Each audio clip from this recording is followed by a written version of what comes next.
Welcome, Keith Eichley here. I want to show you how to invest $10,000 in real estate and acquire multiple properties. What happens is a lot of times people end up saving up their money, or they come into a windfall of cash and they want to turn that money into more money by real estate investing, which is a very wise decision. But why is it so important to acquire multiple properties? Here's why. The more properties you can acquire, the faster you're going to build your wealth. But how do you turn $10,000 into multiple properties very quickly? That's what I'm going to show you here today. And when you see this strategy, you're going to be blown away. You're going to say, this is amazing, but how do I find properties that fit this investing strategy? Well, at the very end, I'm going to show you how you can find thousands of properties within a 2-hour drive of every major market that you can apply this strategy to. I'm talking thousands of properties. Now, the reality is you can find these properties in any market, and what's so cool about this strategy is you can apply this strategy no matter where you're at in your life. Now, as I take you through these examples, we're talking about $10,000, but the reality is you could do the same strategy with $15,000, $20,000, $5,000. It does not matter. What you're going to find really quickly is I'm going to show you how you use very little down out of your pocket, sometimes even no money, to acquire real estate. So when you have $10,000, it gives you a pretty good cushion to be a little bit flexible in the types of properties that you pick up. So we're going to use $10,000 just as our example, but keep in mind it's not restricted to just that number. So here we go. Let's say you're starting out and you've got $10,000 in your bank account, and you're trying to figure out, I want to go ahead and invest that money. The hard part about real estate is $10,000 does not get you very far if you're buying traditionally, and here's why. Especially in investing, normally you're going to need 20%, maybe 25% down on a property. As you get more and more experienced as an investor, the banks might be more lenient in terms of how much you need to put down. But typically, 20, 25, even 30% is going to be required on an investment property. This is a non-owner occupied property. So if you think about even just a $200,000 property, you're looking at $40,000 to $50,000, maybe even $60,000 just in the down payment. That doesn't count all the closing costs that you need to actually complete the transaction as you purchase it. So $10,000 is not even really a lot of money to get started in real estate investing if you do it traditionally. What you'd be better off doing if you want to go traditional is partner with somebody and pool your money together. But I'm going to show you how to do this on your own. So here's what you do.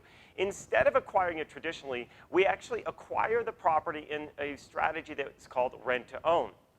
And when we do it via rent-to-own, what we do is we take over the payments that a seller already has on their property. So we take over the current mortgage payments or whatever might be there. Sometimes there are no payments. Sometimes you find a seller that owns their property outright and they just want to get the problem solved. And we have a whole bunch of additional training on the details of rent-to-own, so you can learn more about that in some of our other videos right here on this channel. But in this model, we're not putting down a traditional down payment. Instead, we're going to be putting down, it's going to vary, but we're going to be putting down some initial money up front to secure the contract, and that's usually just a few $100s, right?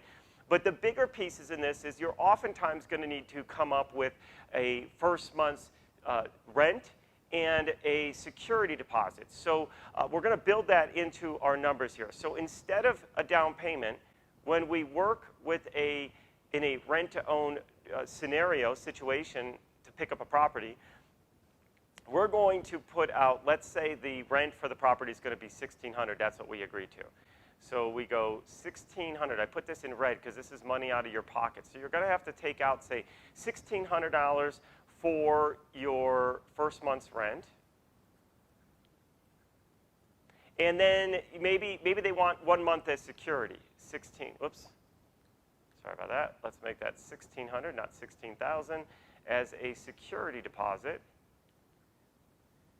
Now, it's not called security traditionally. It's actually called an option payment. Again, we cover that off in some of our fundamentals of how rent-to-owns work.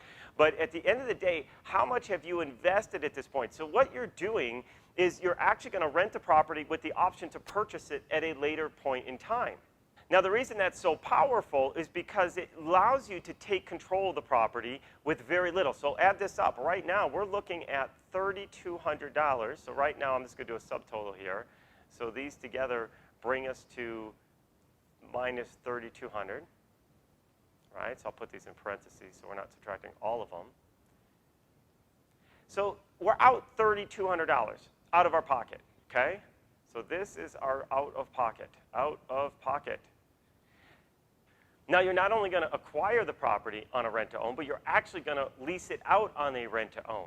Now, the reason I like to rent it out on a lease-to-own is because it gives me better tenants and it brings me additional upfront cash into my bank account. I'm going to show you what that looks like right here. If you were just to rent it out to somebody else, you might evenly replace the money you put out with the money you got back in. But a rent-to-own is going to have something associated with it called an option payment, and that gives a tenant buyer the ability, as they're renting the property over the course of that rental period or at the end of the term, they can purchase the property with agreed upon fixed price. So they're paying a premium to lock in that price. So when you work and put your rent-to-own tenant into your property, you're going to collect anywhere from $5,000 to $10,000 is pretty common. So let's just say right in the middle, $7,500. So $7,500 you're going to collect, oops, this is plus, not minus, plus $7,500 in your option payment. All right, so now you've got, do the math here. Look at your bank account. At the end of the time, at the end of the first, now, how long would this take to put someone in there? It could be 30 days, could be 60 days. It depends on how good you were at having a pool of rent-to-owners already lined up that want to do a lease purchase with you or purchase a property on a rent-to-own transaction with you. So when you acquire your property, you can quickly move someone else into the property and minimize any vacancy in the home. And I'll throw in those numbers in just a moment so you can see how to plan out your cash flow. But in this scenario, if you had somebody lined up, let's say, by the first month, because you already paid your first month's rent, so if you can get somebody else in there before you have to make another rent payment, this is how your cash flow works. You started with your $10,000.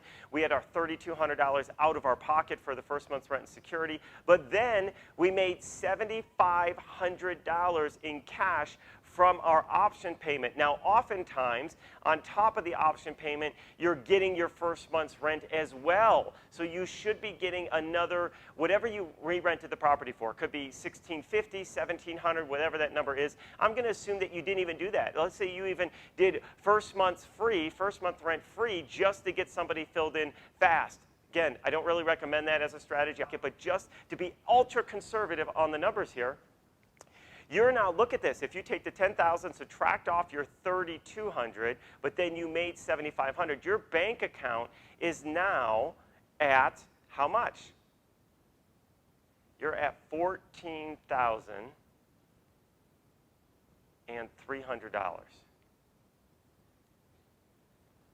that right? Check this out, guys.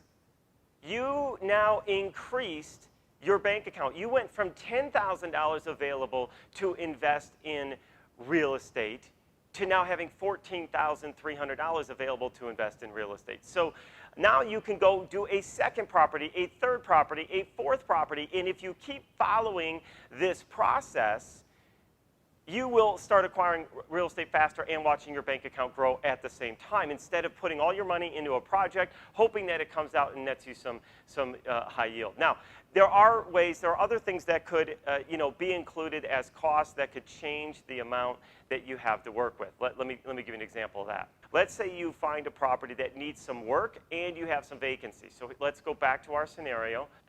Let's say they're requiring $1,600 for my first month's rent. All right, and then they want 1 month security, so I'm at another $1,600 for security. And then let's say I have 2 more months that I have to find a tenant.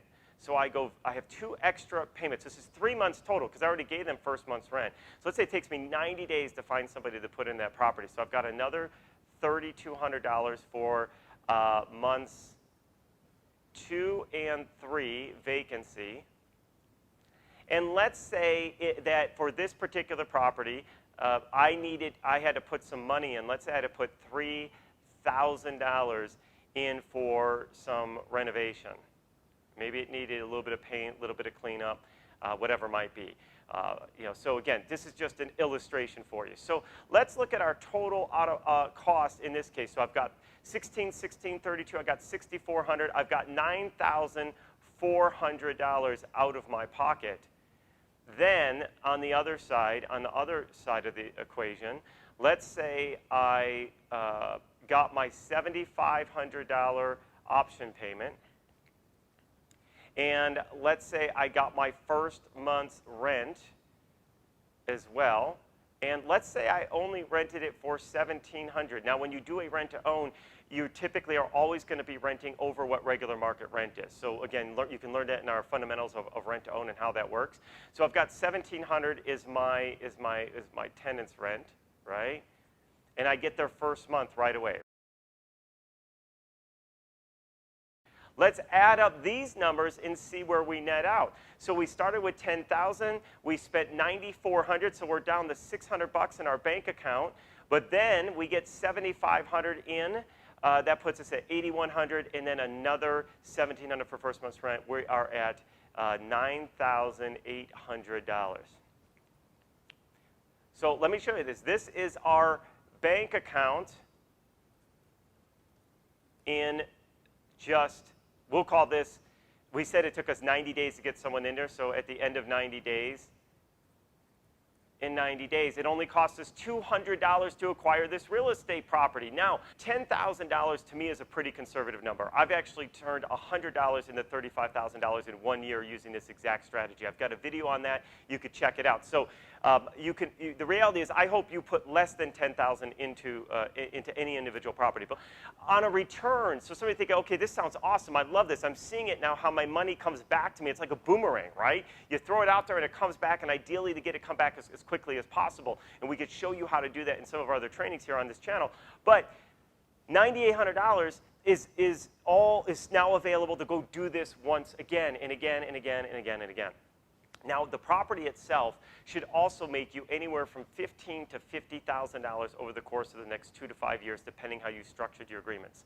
So think about that. Your money's going out. You have very little in, yet you're getting huge returns coming back to you. This is how to invest the right way, guys. You want to acquire multiple pieces of real estate, so you're building your wealth faster. You're getting appreciation on multiple properties. You're getting the ability to cash flow on multiple properties. You're building equity on multiple properties, all at the same time. Now, I told you I was going to share with you how you can find an abundance of properties in your local area that are willing to do this type of financing. I'm serious. We're talking thousands of properties within a 2-hour drive of almost every major market, and there are still tons of properties in other markets as well. So what I did is I put together a video for you how to find an abundance of properties that you can acquire with little or no money down.